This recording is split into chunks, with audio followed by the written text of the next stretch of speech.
Do you sometimes feel shattered and just have no energy at all? This Qigong exercise will help you to build energy and also help you to balance the energy you already have.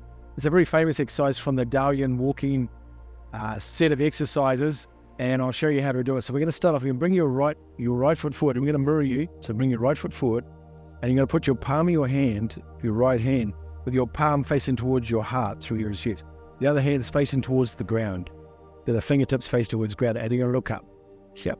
So now that when you're standing like this at this stage, all the weight is double weighted between the front and the back. So it's halfway between the front and halfway to the back.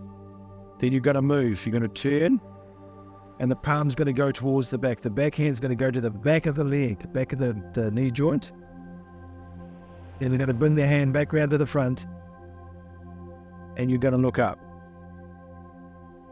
And you're going to step forward to the back leg.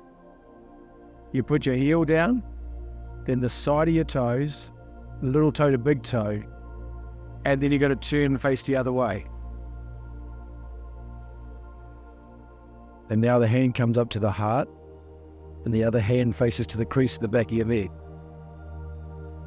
Then come back to the front. Now this is done quite slowly. I've sped it up for you a little bit.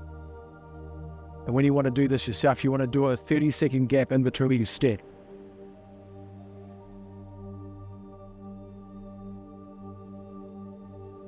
And then turn.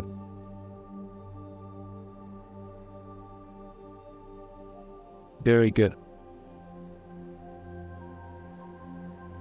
And then bring your hands around again, and then step again. Very good. So that's the step. So you want to do that step 9 times in a row. And then you can, if you've got to be in a space, do another 9 times. Where you do 9 times, turn around and come back 9 times. This will build energy in your body and balance your energy in your body. It's a really good exercise. Cheers.